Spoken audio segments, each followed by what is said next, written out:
बोले महाकाल महाराज की।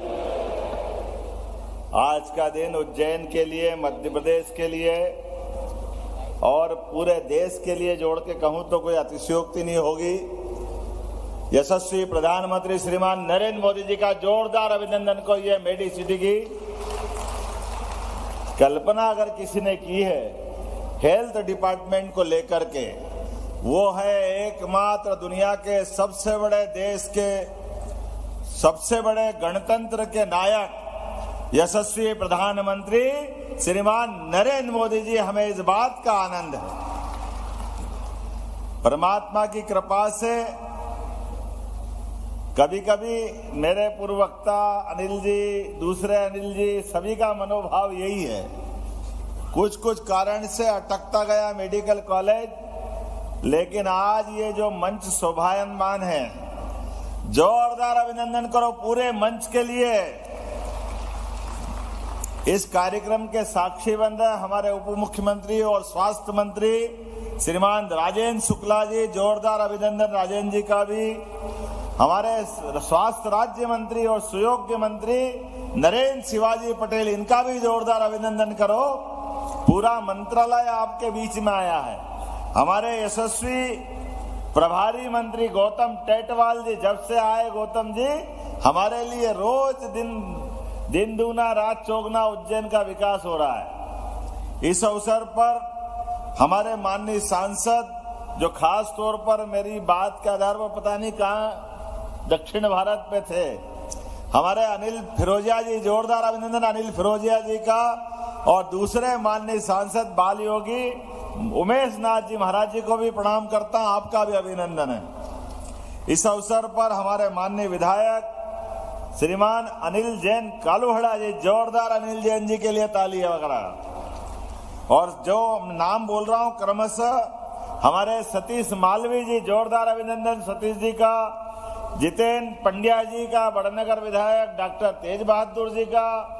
इस अवसर अरुण भीमावत जी का, शाजापुर से हमारे माननीय विधायक महापौर हमारे मुकेश टटवाल जी, सभापति बहन कलावती यादव जी। इस अवसर पर जिला पहले वक्फ बोर्ड के अध्यक्ष, कहाँ है वक्फ बोर्ड अध्यक्ष, डॉक्टर सनवर पटेल जी, आपका भी स्वागत अभिनंदन है। इस अवसर पर जिला अध्यक्ष विवेक जोशी जी, बहादुर सिंह बोर मुंडला जी, हमारे सभी वरिष्ठ नेतागण, सबका जोरदार अभिनंदन कर दो। यहाँ से वहां तक जिला पंचायत अध्यक्ष से लेकर के हमारे सारे विधायक, पूर्व विधायक, सारे वरिष्ठ नेतागण।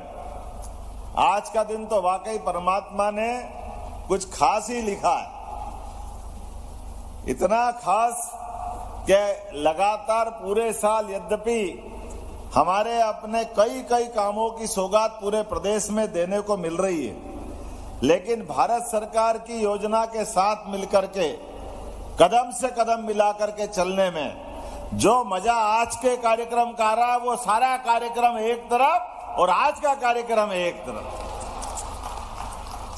क्योंकि जो कार्यक्रम किया जा रहा है, जो उपलब्धि दी जा रही है, कितना अलग प्रकार का संयोग है, सुखद संयोग है। मैं राजेंद्र जी को बता रहा था, मैं जब पैदा नहीं हुआ उस समय से यहाँ के लोगों की आग थी कि यहाँ मेडिकल कॉलेज होना चाहिए।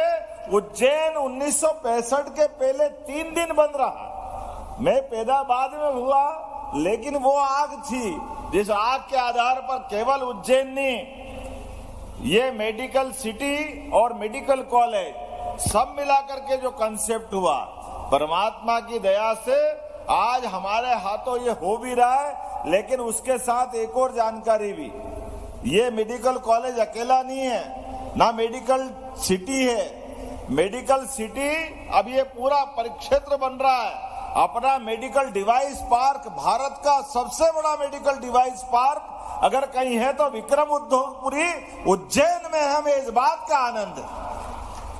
और उसकी गति, उसकी रफ्तार देखो, लगभग 950 एकड़ जमीन जो वहां हमने रिजर्व की थी, जिसपे काम चल रहा था, 950 अब हमारी खत्म हो गई, फिर 950 नई एक्वायर करना पड़ रही है। ये है स्कोप, ये है भविष्य की संभावना। इस अपने आप में ये सारी कहानी कह देता है। बड़े बड़े उद्योगपति, बड़े बड़े निवेशक जो भी चाह रहे हैं, यहाँ अगर हम ये इसी स्थान की बात कर रहे हैं तो इस स्थान पर हाईटेक हेल्थ फैसिलिटीज से लेस ये होगी मेडिसिटी। लेकिन ये केवल अभी तो एक सिलसिला है, ये यहाँ जो सिलसिला है ये रुकने वाला नहीं है। पहले तो आनंद मनाओ, 592 करोड़ 30 लाख की लागत से आज हमने इसका भूमि पूजन किया है, ये आनंद की बात है। और एक ऐसे कंसेप्ट से बनाई जा रही है पूरी मेडिकल सिटी जिसमें कम से कम जमीन में ज्यादा से ज्यादा सुविधाओं को एक ही जगह पर इकट्ठा करने का प्रयास किया है। जो इसकी खासियत है वो खासियत भी इसी प्रकार की है। हमारा समूचा कैंपस, कहीं जाने की जरूरत नहीं है। आमतौर पर कॉलेज कहाँ, हॉस्टल कहाँ, रेसिडेंशियल ब्लॉक कहीं और अलग अलग जगह बनाए जाते थे, और ये एकमात्र ऐसा हमारा संस्थान रहेगा जहां पर 13 मंजिल से भी ऊपर वाली बिल्डिंगें बनेगी। ये जो हाई राइज बिल्डिंगों का एक पूरा सिलसिला चालू होगा, ये हाई राइज के मतलब एक एक इंच जमीन का उपयोग अपनी सेवाओं के लिए होना चाहिए और कम से कम जगह में ज्यादा से ज्यादा सुविधाएं मिले। जल्दी से जल्दी डॉक्टर, नर्स, पैरामेडिकल सारा स्टाफ, उसका रेसिडेंशियल कैंपस भी वहीं बने। उसी के साथ साथ सभी प्रकार की फैकल्टी वो भी रुक सके।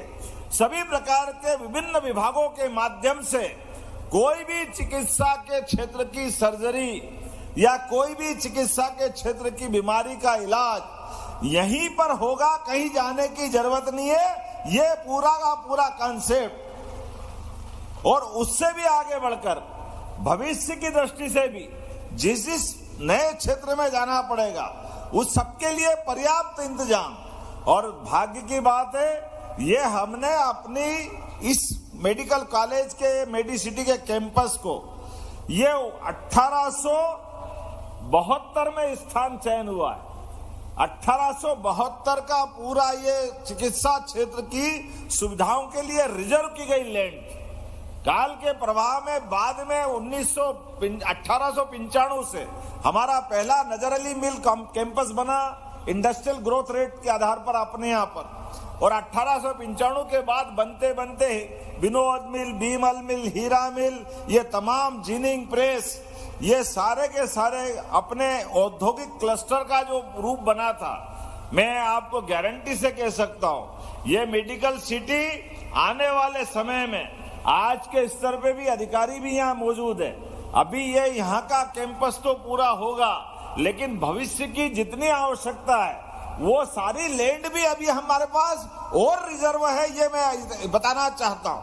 आज अपने यहाँ पर जब हमारे संकल्प पत्र के आधार पे बात करते हैं, हमने कहा था कि हमारे अपने मध्य प्रदेश की सरकार बनने के बाद हम मेडिकल सिटी भी बनाएंगे। मेडिसिटी के नाम पर हमारे नए आयुर्वेदिक और मेडिकल कॉलेज पे हम पर्याप्त ध्यान देंगे।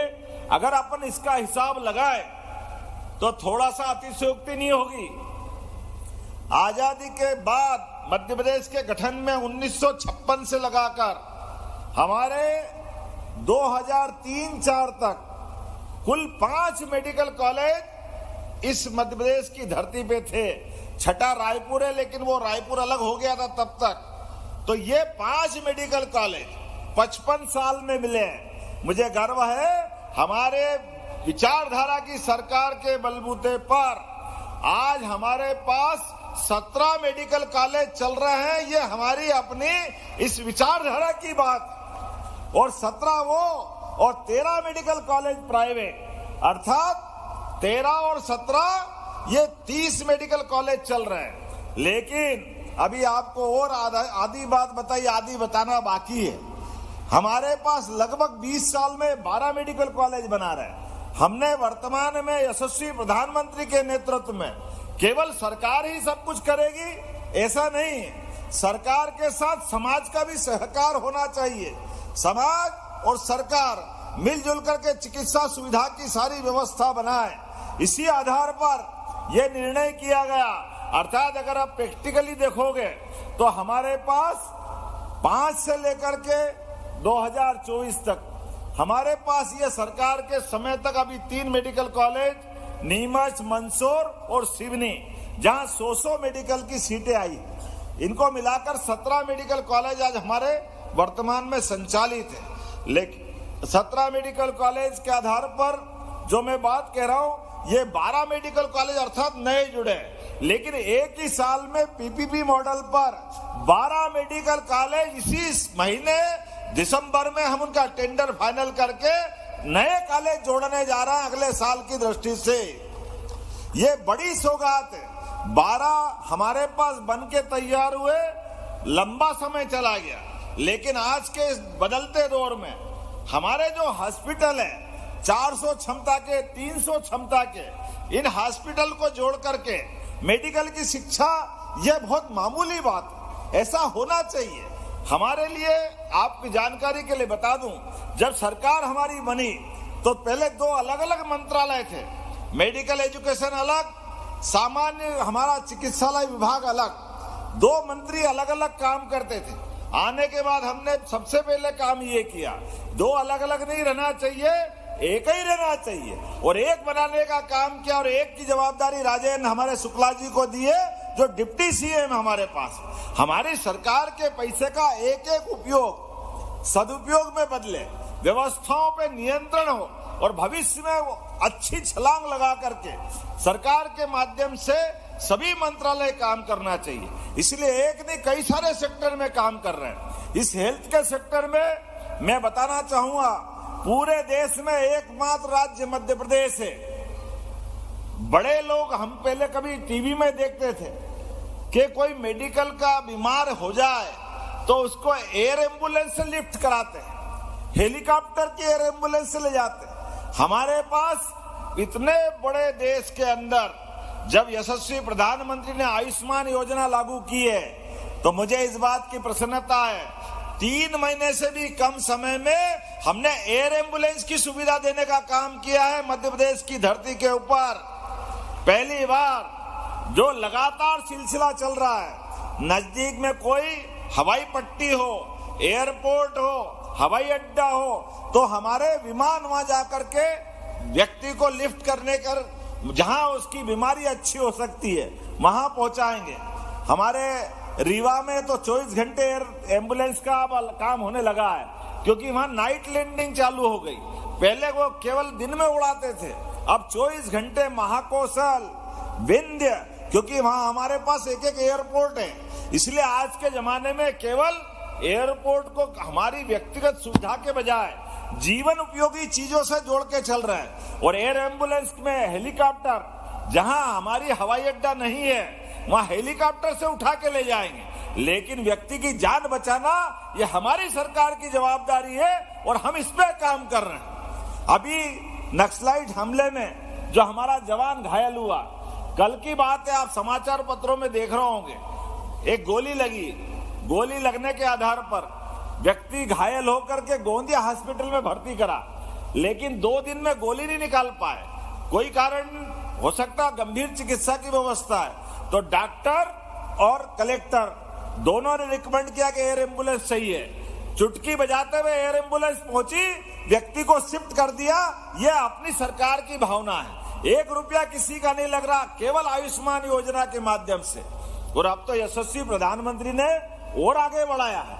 मैं आपके माध्यम से यह बात इसीलिए कह रहा हूं कि हमारे द्वारा चिकित्सा के मामले में आज की स्थिति में लगभग प्राइवेट स्तर पर 2575 सीट, हमारी ये 100 के 3 मेडिकल कॉलेज जोड़े हैं, तो हमारे पास मध्य प्रदेश के अपने बच्चों के लिए नीट क्वालिफाई करने के बाद लगभग 2575 और 13 प्राइवेट मेडिकल कॉलेज मिला लें तो 5000 से ज्यादा सीटों की व्यवस्था मध्य प्रदेश की धरती पे हो गई है। ये बहुत बड़ी बात है, जोरदार अभिनंदन करो माननीय प्रधानमंत्री जी के माध्यम से। और आने वाले इस सरकार के सत्र के साथ साथ हमने प्रयास, लेकिन आपकी जानकारी के लिए बता दूं, एक और निर्णय हमने किया है, किसी भी हॉस्पिटल में अगर एम्बुलेंस घायल को लेके आती है तो ये बड़ी सौगात मिलती है, लेकिन जब कोई व्यक्ति का शरीर छूट जाए और वो कोई कारण से, परमात्मा की लीला है, हमारे हाथ से हमारा मरीज निकल गया और ऐसे में बड़े खराब दृश्य बनते थे। व्यक्ति की शरीर, उसकी मट्टी, उसका शव लेकर के कोई साइकिल पे जा रहा है, कोई ठेले में ले जा रहा है, कोई गाड़ी में ले जा रहा है। शहर वाले तो ठीक है, गांव में बहुत दिक्कत थी। हमने निर्णय किया है हर व्यक्ति के लिए ऐसे कष्ट के समय सरकार दिखना चाहिए, इसलिए प्रत्येक हॉस्पिटल में संवाहन की व्यवस्था की है। हर व्यक्ति के लिए अगर जरूरत पड़ती है तो घर तक पहुंचाने की व्यवस्था निःशुल्क सरकार के द्वारा करने का फैसला लिया। ऐसे एक नहीं, मैं कई सारी बातें बता सकता हूँ। इंदौर, ग्वालियर, जबलपुर, रीवा हमारी सुपर स्पेशलिटी हॉस्पिटल की सुविधाएं इसके माध्यम से अब दे रहे हैं। सिकल सेल एनीमिया, ये तो इतनी खराब बीमारी है, खासकर आदिवासी अंचल में सिकल सेल की बीमारी से भारी पैमाने पर कष्ट होता है, लेकिन इसका समूचा उन्मूलन करने का हमने निर्णय किया है। ऐसी एक नहीं, बहुत सारी बातें मैं बता सकता हूं, लेकिन आज के समय में खास करके जब यहाँ पे मैं बात कर रहा हूं तो हमारे यहाँ इसी मेडिसिटी के माध्यम से 1500 से अधिक बेड वाले सुपर स्पेशलिटी और मल्टी स्पेशलिटी हॉस्पिटल का यहाँ प्रबंधन किया जाएगा। ये बड़ा निर्णय है अपने आप में।